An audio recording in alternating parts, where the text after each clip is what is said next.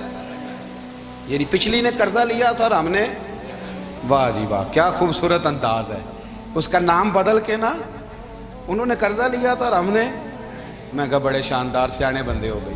حضرت سیدنا ابو موسیٰ اشعری کہتے ہیں کہ میں نے نا مال غنیمت کی صفائی کی تو 1 دینار مجھے نا کہیں پڑا ہوا مل گیا. تو فرماتے ہمیں اجازت ہوتی تھی کہ 1 دینار ہم اپنی مرضی سے کہیں خرچ کر سکتے تھے. اگر آپ ناراض نہ ہوں تو ہمارے ہاں جب چیئرمین صاحب، ناظم صاحب ٹھیکے دیتے ہیں تو ٹھیکیدار ان کا چھوٹا بھائی ہوتا ہے، یا چچا کا بیٹا ہوتا ہے، یا خالہ کا بیٹا ہوتا ہے. وہ خود ناظم ہوتے ہیں اور ان کا چھوٹا بھائی ٹھیکیدار ہوتا ہے. یعنی وہ نا سارا کچھ گھر کے اندر ہی رہتا ہے. گھر کے اندر ایک پیسہ دیتا ہے، دوسرا واپس اس کو واپس کر دیتا ہے، گھر کے اندر ہی. اب تو خیر ہمارے لوگ سمجھدار ہو گئے. ایک بندہ ایک سیاسی جماعت میں ہوتا ہے، دوسرا دوسری میں، اور تیسرا جس کی بھی حکومت آئی حکومت تو ہماری رہے گی نا. ایک بندہ تو ہے نا اس جماعت میں. یہ اچھا لوگوں نے ایک طریقہ نکالا ہے. تو حضرت عمر کے بیٹے گزر رہا تھا تو حضرت ابو موسیٰ اشعری کہتے ہیں میں نے صفائی کی تو 1 دینار نکلا. تو میں نے وہ 1 دینار نا حضرت عمر کے بیٹے کو دے دیا. میں نے کہا لو بیٹا اپنے چچا کی طرف سے تحفہ. تو گھر جا کے انہوں نے حضرت عمر کو بتایا کہ چچا نے پیسے دیے ہیں. چھوٹے بچے تھے. حضرت عمر نے حضرت ابو موسیٰ اشعری کو بلا لیا اور بلا کے فرمانے لگے میں تو تمہیں اپنا دوست جانتا تھا اور تو نے میری اولاد کو ہی دنیا دار بنانا شروع کر دیا. میرے بچوں کو ہی تم نے دنیا دار پیسوں پہ لگانا شروع کر دیا. میں تو تمہیں یار سمجھتا تھا.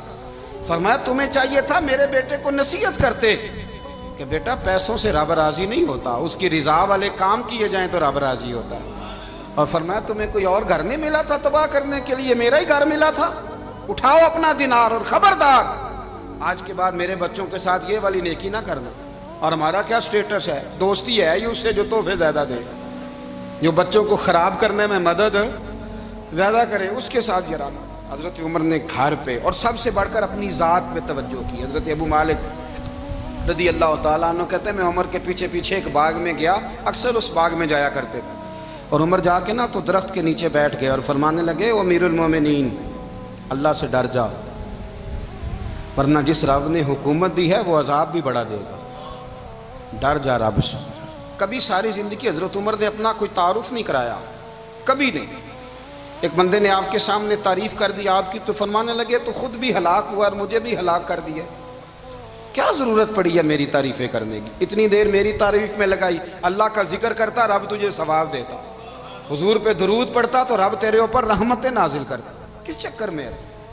آج جتنا اچھی کوئی خوشامد کرے اتنی اچھی وزارت ملتی ہے، جتنی اچھی اس کو جو ہے وہ چاپلوسی کرنی آیا درجہ بھی اسے اتنا ہی اچھا ملتا. آج کیے ہیں امام حسن اور حسین نے مدینہ طیبہ سے مکہ پیدل جا. یہ ان کا ذوق تھا، عبادات کے ساتھ تعلق. 9-10 محرم کی درمیانی رات تھی. عمر ابن سعد نے آ کے امام حسین رضی اللہ تعالیٰ عنہ کی خدمت میں یہ عرض کیا، کہنے لگا کہ امام دو ہی باتیں ہیں، جہاں آپ یزید کی بیعت کریں گے یا آپ جنگ کریں گے۔ امام علی مقام فرمانے لگے صبح بات کریں گے، آپ جائیے صبح بات کریں۔ حضرت عباس رضی اللہ تعالیٰ عنہ حاضر بارگاہ ہوئے اور عرض گزار ہوئے، بھائی جان آپ کا فیصلہ جو صبح ہونا ہے مجھے ابھی پتا ہے، بیعت تو آپ نے کر دی نہیں، ہونی تو جنگ ہے۔ تو یہ بڑے عجیب لوگ ہیں یزیدی، یہ سوچیں گے کہ پتہ نہیں حسین نے سوچنے کے لیے ٹائم مانگا، آپ ابھی بتا دیتے۔ تو امام علی مقام رضی اللہ تعالیٰ عنہ فرمانے لگے عباس آپ کا کیا خیال ہے، میں نے سوچنے کے لیے ٹائم لیا؟ کہ حضور پھر کس لیے لیا ہے؟ فرمایا تجھے پتا تو ہے مجھے سجدوں سے بڑا پیار ہے۔ نوجوان بول کے بتائیے کس چیز سے پیار ہے؟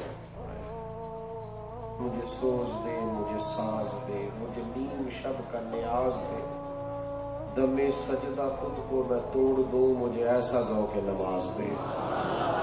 میں تیری بہار کا پھول ہوں، کھلا بھی ہوں تو تیرے لیے، مجھے میری شاخ سے توڑ لے، مجھے اپنی زلف کا ناز دے۔ سجدوں سے بڑا پیار۔ تو میں چاہتا ہوں ایک رات رہ گئی ہے، میں بھج کے اپنے رب کو سجدے تو کر دوں۔ تو دوسرا ان کی زندگی کا اہم پہلو ہے عبادات۔ یہ آج کل یہ بے موسمہ سا پھل ہوتا جا رہا ہے، لوگ توجہ ہی نہیں کرتے، محفلیں لمبی، نمازیں چھوٹی، تصویریں دیر تک اور سجدے تھوڑے۔ تو یہ رویہ اہل دل کا نہیں، صوفیاء کا نہیں۔ تو کہیں سے گنجائش نکالتے ہیں کس طرح رب کے حضور حاضر ہو گئے۔ تیسری بات جو اہل بیت نبوت سے آپ کو بہت سیکھنے کو ملے گی وہ ہے بہادری، دلیری، جذبہ حریت۔ رخصت کا رستہ کبھی اختیار نہیں کیا، جب بھی کیا ہے عزیمت کا رستہ اختیار کیا۔ راہ جب بھی چنی ہے جد و جہد کی چنی، جب بھی رستہ اختیار کیا ہے کوشش کا، کاوش کا، سعی کا۔ کہ جو ڈھیر سارے لوگ فارغ بیٹھے ہیں نا، سارا دن باتیں بنا رہے ہیں، اتنی قیمتی زندگی ہے اور آپ ساری بیڈ پہ گزار رہے ہیں، بیکار ضائع کر دیا سارا وقت۔ اللہ تبارک و تعالیٰ نے کتنی خوبصورت انسان کی ساخت بنائی ہے۔ الذی خلقک فسواک فعدلک فی ای صورت ما شاء رکبک۔ کتنا سجایا سنوارا ہے تجھے، اور تو سارا وقت برباد کرتا ہے فارغ بیٹھ کے۔ ضائع کوئی جد و جہد ہی نہیں زندگی میں۔ آپ کیا کر رہے ہیں؟ میں تبصرے کر رہا ہوں۔ آپ کیا کر رہے ہیں؟ میں جناب آرام کر رہا ہوں، میں زندگی کی تلخیاں۔ آپ تو بلا وجہ وقت ضائع کریں، کوئی کام کریں۔ میں کئی دفعہ کچھ دوست کہتے ہیں نا آج کل بور بڑا ہو رہا ہوں، تو میں کہتا ہوں بور ہونے کے لیے بھی تو ٹائم چاہیے نا، ہمارے پاس تو ہے ہی نہیں، بور کب ہو؟ وہ بھی تو کوئی ٹائم ملے تو بندہ ہوتا ہے نا، تو اب ٹائم ہی نہ ہو تو بور کیسے ہوں گے؟ آپ فارغ ہیں اس لیے بور ہیں، کوئی کام کریں، جد و جہد کریں۔ اور نوجوان فارغ ہے تو بزدل ہے، کاہل ہے۔ آپ جوان ہو کے والد پر بوجھ بنے ہوئے، جوان ہو کے اہل خانہ پر بوجھ بنے ہوئے۔ یہ وقت تھا کہ آپ ملت کو سنبھال لیتے، مشقت کرتے۔ ایک کی تو پیشہ برا ہے دنیا میں، وہ ہے کسی کے آگے ہاتھ پھیلانا۔ باقی جو ریڑھی لگا کے عزت کی روزی کماتا ہے بڑا شان والا آدمی ہے۔ وہ جو صبح اینٹیں اٹھائے جا رہا ہے وہ بڑا عزت والا ہے، مزدور اللہ کا دوست ہے۔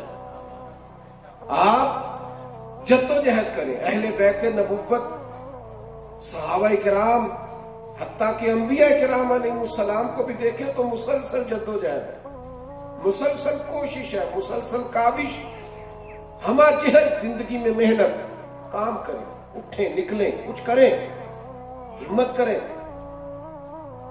ہم تو بچاتے ہیں نا بچوں کو، بیٹا باہر نہ جانا، لڑائی ہو رہی ہے۔ مولا علی شیر خدا رضی اللہ تعالیٰ جہاں زیادہ خطرہ ہوتا تھا وہاں شہزادوں کو بھیجتے۔ سناؤ اپنے بچوں کو اس سے خیبر و خندق کے کہانی سن کے حیدر کی دلوں سے ڈر نکلتا ہے۔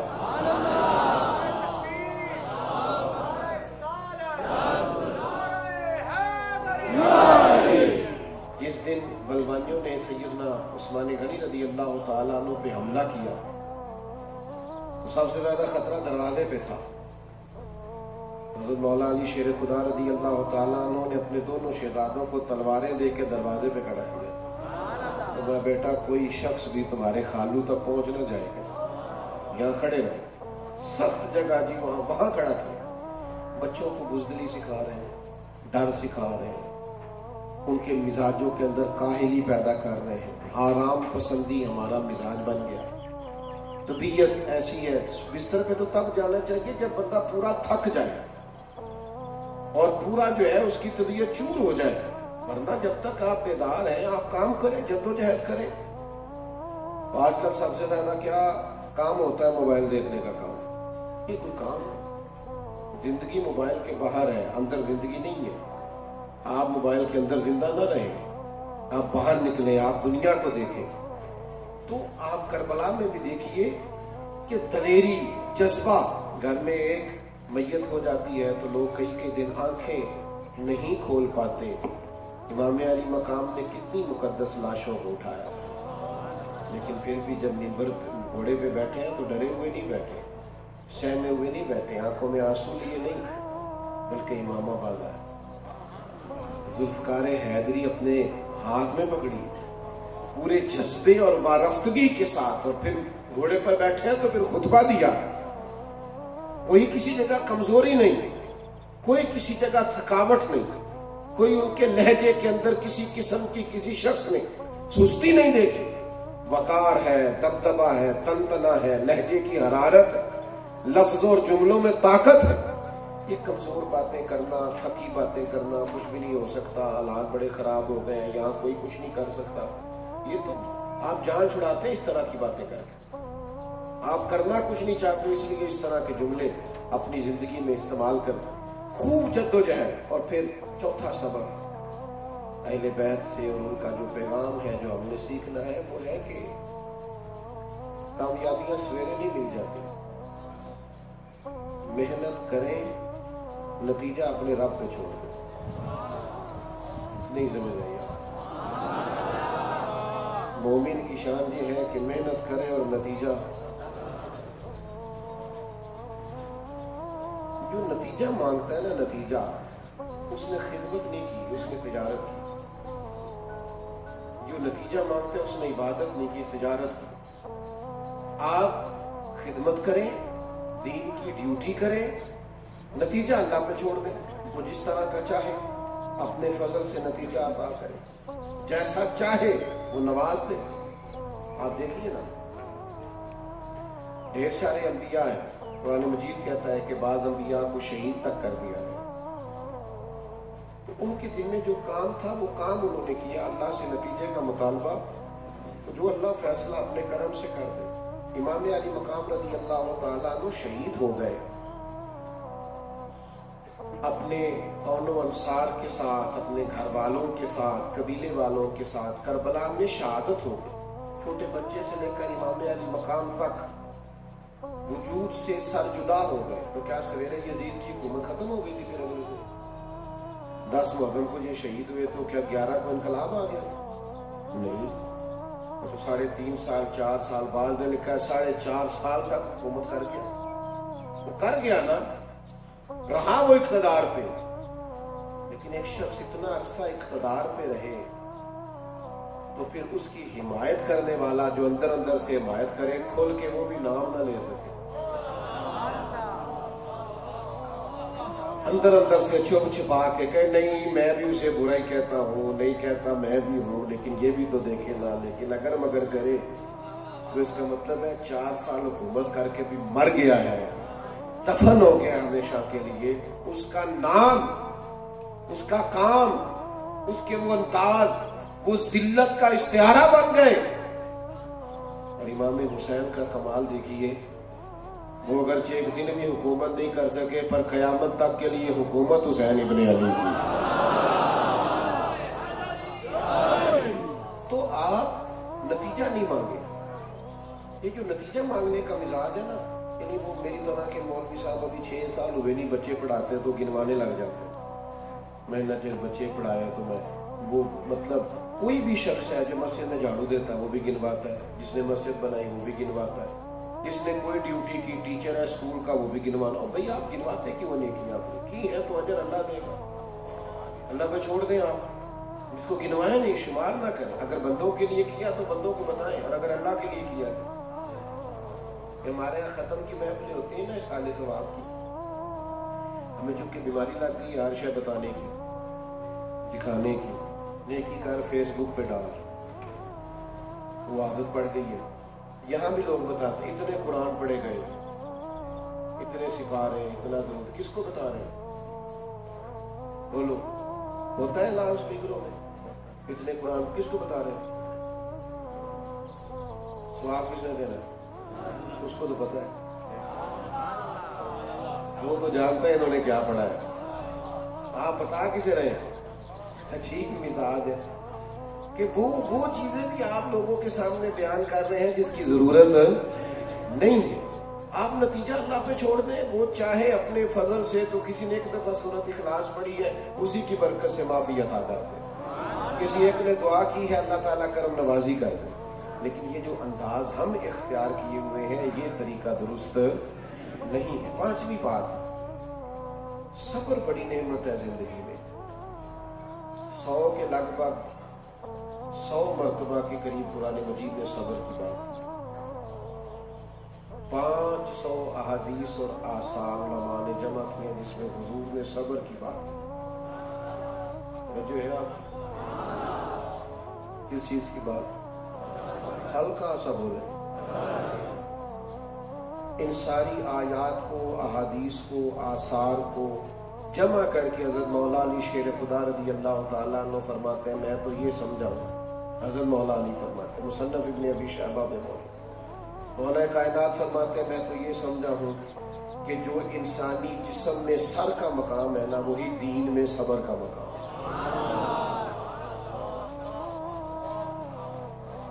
آپ نے ماشاءاللہ مجھے بڑی داد دی. اب آپ ناراض ہونے لگے ہیں مجھ سے، میں آپ کو ناراض کرنے لگا ہوں. اتنا زیادہ صبر کا درجہ کتاب و سنت میں، اور ہمارے معاشرے میں جوش ہے نہیں ہے. وہ کیا ہے؟ نہیں نا تسی بول دینا آخیا جی تسی ناراض ہونے لگے ہو گئے ہو تسی. میں چھوٹی سی بصیرت میری بھی ہے، ہو گئے ناراض آپ. جو نہیں ہے وہ کیا ہے؟ یہ دوست اب یہاں سے مجھے آگے جانا ہے، کوئی اور وعدے ہیں، کچھ بیمار رہا تو کچھ وعدے جو تھے وہ زیادہ بڑھ گئے، پچھلے بھی آگے اگلے پروگرام بھی تھے. اب کوئی کہہ دے گا نا تھوڑا پیچھے ہٹ جائے، اس کا مطلب ہے آگے ہو جائے تھوڑا سا. اس کا معنی یہ سمجھتے ہیں یا آپ ذرا ٹھہر جائیں، تھوڑا صبر کر لیں تھوڑی، یا آپ روڈ پہ چڑھ کے دیکھ لیں ٹریفک کسی کا جیم لگ بھی جاتا ہے، بارش ہو گئی ہے، کوئی اور مسئلہ ہو گیا ہے، تو آپ 2 منٹ گاڑیاں کا تھوڑی سی سپیڈ آہستہ کرنی پڑ گئی تو پھر کوئی ہارن بجتے، کوئی لڑائی ہوتی ہے، کوئی طبیعتوں پہ تلخی آتی ہے. بھائی کبھی ایسا ہو ہی جاتا ہے، چلے سامنے والے کی وجہ تجھے ٹھہرنا پڑ گیا، ٹائر بھی تو پنکچر ہو سکتا. صبر نہیں، اطمینان نہیں. ہم نے ناراض نہیں ہونا. اب یہ بے صبری ہمارے گھروں میں آ گئی. بہو کو آتے ہی علیحدہ گھر چاہیے، وہ کہتی ہے میرا نہیں گزارا. ناراض ہو گیا، یہ ہوتا ہے. وہ کہتی نہیں میرا نہیں، میں نے یہ صبر ہی نہیں ہے، سکونت ہی نہیں ہے. اور اب اگلی بات میں آپ نے اور ناراض ہونا ہے کہ اس بہو کی بات کر رہا ہوں جو ہماری بیٹیاں ہم نے تربیت دے کے بھیجی، اور جس کے گھر گئی ہے وہاں جا کے کہتی ہے کہ میں روک سکتی، کوئی صبر نہیں، کوئی حوصلہ نہیں. یعنی وہ جس بچے کو ماں باپ نے 20-22 سال پالا ہے، اور جس کی ماں بیچاری پسند نہیں کرتی تھی کہ الگ مکان لے کے دینا، تو بالکل درست ہے، کوئی منع نہیں، لیکن اس لہجے میں کہ میں ان کے ساتھ مل نہیں سکتی، تعلقات ختم کرنے ہیں، کبھی ملاقات نہیں رکھنی، میرا اس خاندان کے ساتھ گزارا ہی نہیں. 20-22 سال جس نے رکھا ہے، آپ چند گھڑیوں میں فیصلہ کر دیں انکار کا. ہم نے دیکھا ہے صبر ہی نہیں، حوصلہ ہی نہیں. اور یہی رویہ بعض کا سسرال کا بھی ہے. ان کو اپنا بیٹا بھی قبول ہے، بیٹیاں بھی قبول ہیں، لیکن ایک وجود جو کسی اور کی بیٹی کا ہے وہ قبول نہیں. مائنس کر کے اس بچی کو باقی سب سے ملنا چاہتے ہیں. تو یہ کیسے ممکن؟ تھوڑا حوصلہ پیدا کریں، تھوڑا صبر پیدا کریں، تھوڑا ٹھہراؤ. باقی نیکیوں پر ثواب ملتا ہے. ان اللہ مع الصابرین، صبر کرنے پر رب ملتا ہے، باقی نیکیوں پر ثواب ملتا ہے، صبر کرے تو رب رحمان ملتا ہے۔ وہ کہتا ہے میں صبر کرنے والوں کے اس نیکی پر یہ ثواب، اس پر یہ اجر، اس پر یہ اجر، اور صبر کروں تو میں ملوں گا۔ تو میرے عزیز، صبر اہل بیت نبوت کا خاص طور پر امتیاز ہے۔ اپنی بات کو سمیٹنے لگاؤ، اب جو کہنے لگا اسے کبھی بھولیے گا نہ، اپنے دل میں اس بات کو جگہ دیجیے گا۔ اہل بیت نبوت کا پورا اسوہ، پورا کردار اپنے گھر میں لے آؤ، سادگی بھی لے آؤ، اپنے گھروں کے اندر مسلح آباد کرو، اپنے مزاجوں میں طاقت لاؤ، محنت کا جذبہ لاؤ، اپنے اندر صبر لاؤ، حضور کی اولاد کا فیضان گھر کے اندر لے آؤ۔ آمدن تھوڑی بھی ہوگی تو گھر خوشحال ہوگا،